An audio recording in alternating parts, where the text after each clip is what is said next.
So yeah, this one's out late because I was out of town this week, but I'm back and ready for action. But as always, a quick thank you to my patron over on Patreon, and if you enjoy the content I make and would like to offer your support, then for as little as $1 a month, you can get your name listed right here at the start of every video. Link to that is in the description below. As always, thank you, and now, let's get into the actual review.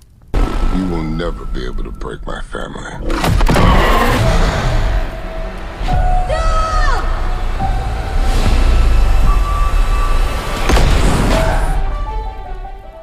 Fast X, the latest installment in the Fast and Furious franchise. I could quickly go over the plot, but honestly, does it even really matter? Okay, I'll try my best. This movie is basically beautiful-looking people who are all drawn together by their love of cars, and are also one big happy family, but are also thieves, but are also working for some kind of government agency, and there's this bad guy who's actually worse than all the other bad guys that they've come up against before, who wants to rip the family apart. I think that's about the gist of it. This movie is basically more of the same, except it's bigger, louder, and dumber. And that's no small feat for a franchise where in the previous entry, some of the characters went into outer space. This is a movie that knows exactly what it is, and people that go to see it know what they're getting into. This is the 10th film in a franchise that, in my opinion, wasn't even that great to begin with. That did manage to find some life by the 5th film, but then began to peter out in a desperate attempt to keep trying to top themselves. But my point is that if you've enjoyed the Fast and Furious franchise up to this point, you'll probably like this one as well. It has all the typical Fast and Furious isms associated with it. Over-the-top stunt pieces that pretend that physics doesn't exist. The barely coherent plot that tries to tie all these set pieces together. Cookie-cutter dialogue where you could make a drinking game out of guessing what the next line of dialogue is going to be. Old characters from previous films that you thought were gone suddenly popping their head back up, and you trying to remember exactly where they came from. Villains coming back and being forced to join the heroes for whatever reason. And of course, the word family being said more than Groot says, "I am Groot." And here's the thing. If this movie was the right kind of dumb, I could get behind it. I can get behind a film where the whole entire point is, just turn off your brain and let us entertain you for a couple of hours. But this movie's not dumb in a fun way. With the amount of characters and subplots this thing needs to balance, and the stupid plot twists that keep piling on top of each other, and the way this film somehow feels both overly complicated and overly simplistic at the same time, that by the end of the film, I was just exhausted.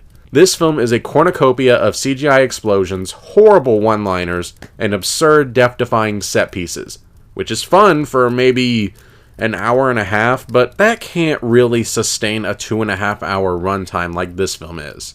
And for as desperately as this film tries to build up, oh my gosh, will these characters get out of this alive? There's no sense of tension. These characters have survived scenarios that would have killed Superman several different times. I think they're gonna be okay. Especially when on more than one occasion, you've brought characters back from the dead. So even if you kill off a character, I don't feel anything because I know that you could just bring them back if you so choose. So I'm not really engaged by the story or the characters, and the fun stuff is enjoyable up to a point, but even that has its limits. However, I will be fair to this film.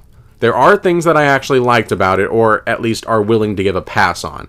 Some of the car chase scenes are at the very least engaging, which, you would hope at the very least they'd be able to not screw that up, given that that's the series' bread and butter. Although even those scenes are marred with some horrendous sound mixing, where the music and sound effects will be placed over the dialogue, so much to the point that I literally could not hear what the characters were saying even when I was actively listening. But I said that I was going to be positive, so I'm going to put that aside.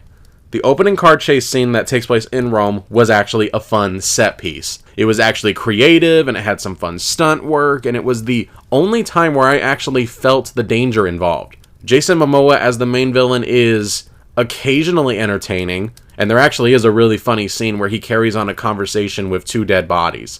And believe it or not, Brie Larson is actually pretty good in the film, and even gets a genuinely awesome moment close to the climax. And give it this, I wouldn't call this unpleasant to sit through. I mean, I didn't really care much for it, but I mean, I can't get that mad at it either. I mean, it's Fast and the Furious 10. We're not exactly talking about something that was aspiring to be high art in the first place. It delivers exactly what it promises, for better and for worse. Fast X gets a half-empty shot. And I guess that's it for now. Thank you so much for watching. As always, if you want to see my early thoughts of any film I watch or to read more of my reviews, make sure to check out my Letterboxd account. The link to that is in the description below. And make sure that you're subscribed so that you don't miss any upcoming reviews. Have a good day, and I'll see you next time.